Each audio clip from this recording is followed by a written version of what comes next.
Bom dia.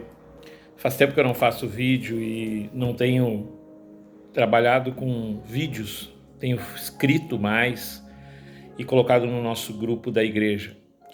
Mas nos últimos dias nós temos feito uma campanha, uma forma de junto estarmos orando por direção de Deus, tanto para a nossa comunidade como para a nossa vida individual. E ontem, na verdade, nesses últimos dias, eu tenho tido uma impressão de um texto da palavra que eu já falei muitas vezes sobre esse texto e sempre dando o enfoque da importância dele, mas confesso que não gosto de falar muito desse texto porque ele parece um tanto agressivo às vezes na forma como o profeta ele fala e é algo muito confrontador. E essa forma confrontadora que o profeta usa faz com que algumas pessoas às vezes usem esse texto de uma forma de buscar valores, de buscar dinheiro, de buscar uma forma de manipulação, coerção aos irmãos para que eles contribuam. Mas eu quero deixar bem claro no início desse vídeo que eu não estou falando de contribuição, eu não estou falando de alguma forma de tentar amedrontar ou qualquer coisa desse tipo. O meu objetivo é, dentro de uma impressão que eu estou tendo, eu e a Márcia estávamos orando ontem pela cidade e tivemos essa mesma impressão em relação a esse texto. E eu falo para vocês do profeta Ageu, um dos profetas menores, um livro com apenas 2 capítulos. Ele se encaixa em uma forma de escrita de um grupo de profetas do tempo final em que Israel tinha sido levado cativo para a Babilônia e, na verdade, Jeremias, Isaías, Ezequiel e outros profetas tinham dito para o povo que eles deveriam cuidar o coração deles em relação a outros deuses, porque eles seriam tomados e levados novamente ao exílio, assim como fora lá no início de Êxodo, que o povo tem fome, vai para o Egito, o faraó não conhece o povo de Israel e ali eles se tornam escravos. Um pouco diferente agora, a Babilônia ela toma Israel de uma forma de guerra, levando os filhos, filhas, pessoas cativos. E a gente pode ver Daniel, que é um homem que foi levado cativo e continuou firme com Deus e tem uma história tremenda, e os textos que ele escreveu são textos apocalípticos que falam hoje, são usados para a gente compreender o tempo do fim. Mas Ageu vem trazer algo muito especial. Ele é um profeta que o nome dele significa festividade, festejo, alguma coisa do tipo, provavelmente, segundo alguns teólogos, porque ele nasceu em uma das datas em que o povo de Israel comemorava alguma dos seus momentos especiais. Alguns também pensam que ele possa ter nascido lá na Babilônia e por isso o nome dele é devido a alguma festa também do povo de Israel, mas pelo fato deles estarem longe, colocaram o nome dele de festividade. Ele é um profeta que mais ou menos ali em 520 o povo de Israel está voltando do exílio, está voltando, fala ali no primeiro capítulo, né, sobre Ageu, ele falando ao povo, mas fala do... Aqui é uma introdução sobre Dário, o imperador da época, que permite que eles vão voltar para a terra, mais ou menos um número expressivo de mais de 50 mil voltaram, eles começam a tomar o lugar e começam a refazer, reconstruir. Se você se lembra, a gente já falou sobre Neemias, que reconstrói os muros, a gente fala sobre Esdras, Zacarias e Ageu, que daí tem uma outra ideia. que era o quê?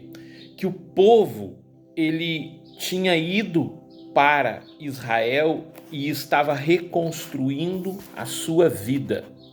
E eles estavam se preocupando de uma forma, é o que o profeta diz, exagerada com as suas coisas, esquecendo a casa de Deus. Bem pontual, abra bem o ouvido, não estou falando de prédio, não estou falando de sala de reunião, estou falando de templo. E Ageu aqui ele dá uma ênfase, e se a gente for estudar a gente vai notar que é um jogo de palavras para que a gente entenda esse texto não só na época em que ele foi escrito, 520 a.C., mas se compreenda em 2025 esse mesmo texto. Não falando de um templo, aquele que é feito de pedra, que é feito de data show, que é feito de som, que é feito de coisas desse tipo, mas sim ele está falando templo, o nosso coração.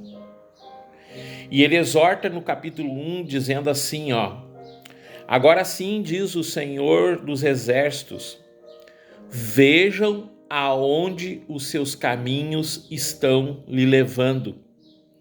Vocês têm plantado muito e colhido pouco. Vocês comem, mas não se fartam. Bebem, mas não se satisfazem. Vestem-se, mas não se aquecem. E aquele que recebe o salário, recebe para colocá-lo num saco furado. Assim diz o Senhor dos Exércitos. Vejam aonde os seus caminhos têm levado vocês. E aqui um nítido chamar de atenção do profeta dizendo, gente, o que vocês estão fazendo? E eu quero salientar que é lícito nós corrermos pelas nossas coisas. É lícito nós termos os nossos objetivos, as nossas expectativas, os nossos sonhos. É lícito. Mas aqui o profeta, e a impressão que o Senhor tem nos dado nesses últimos dias, que o povo tem esquecido do templo. E templo, querido, é o lugar da habitação de Deus, vida com Deus. E infelizmente eu preciso ser pesado, porque a reunião mais importante é a reunião de oração. E às vezes nós temos 2 pessoas, 3 pessoas aqui na nossa comunidade Cristã Fé e Vida. Os nossos cultos não têm passado de 20 pessoas. Ah, pastor, mas Deus, eu tenho orado em casa. Desculpa, querido, deixa eu te dizer. O que você tem feito do seu dia a dia com Deus? E deixa eu ser ousado, pesado, forte, rígido. Vejam aonde os seus caminhos os têm levado. Nós perdemos muito quando a nossa vida de oração é fraca, o nosso templo não está ativo, o nosso templo não está adorando o Senhor, o nosso templo não está fazendo a parte que foi destinada para ele desde a criação. Gênesis capítulo 2, versículo 15, guardar e cultivar, guardar aquilo que o Senhor tem nos dado, cultivar as coisas que o Senhor tem implantado no nosso coração e até as próprias sementes que nós temos plantado. Quando foi a última vez que tu falou do amor de Cristo para uma pessoa e plantou a semente do Evangelho no coração dela? Gostamos de palavras que digam como a de Gênesis capítulo 12, as promessas de Abraão, mas não imaginamos o quanto foi custoso para Abraão sair da terra dele, deixar os parentes dele e viver numa terra que não era dele. Ele viveu como peregrino, ele viveu como um homem que vivia em barracas. E aqui em Ageu ele está chamando a atenção do povo e dizendo para ele, cara, vocês têm buscado tudo menos a minha vontade. A continuação do texto diz assim, subam ao monte para trazer madeira, construam o templo para que eu me alegre nele e seja glorificado, diz o Senhor. Vocês esperam muito, mas eis que veio pouco, e vocês trouxeram para casa, eu dissipei tudo isso com um sopro. E aí, se você continuar lendo, você vai notar lá no capítulo 2 que ele vai dizer sobre coisas santas e coisas impuras, e que ele faz essa pergunta dizendo: por acaso, se alguém levar alguma coisa que é para o altar e é purificada, e essa coisa tocar uma parte do teu manto, esse manto vai ficar santificado? E aí os sacerdotes dizem: não, aquilo é santificado.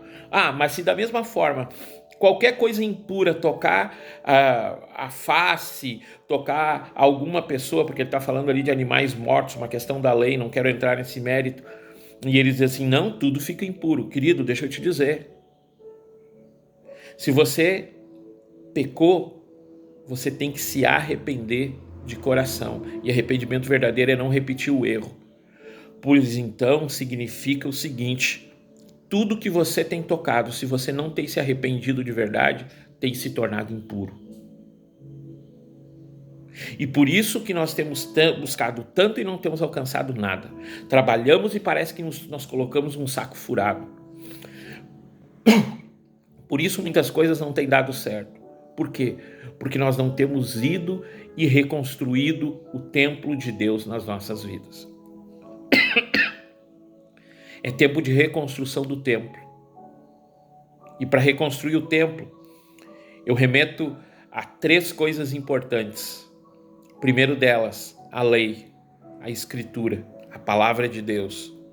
Segundo lugar, a oração. Não uma oração de petição, mas uma oração de louvor e glorificação ao nome do Senhor.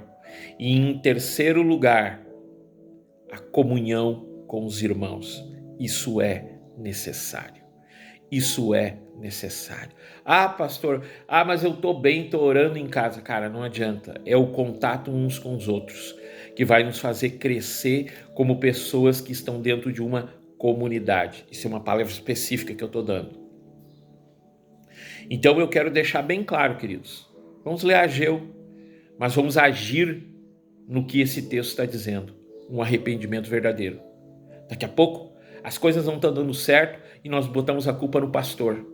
As coisas não estão dando certo, nós botamos a culpa no marido que cometeu um erro ou na esposa que cometeu um erro.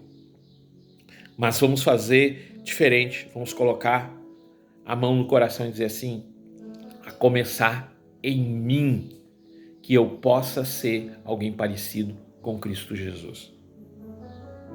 Vamos falar mais sobre Ageu.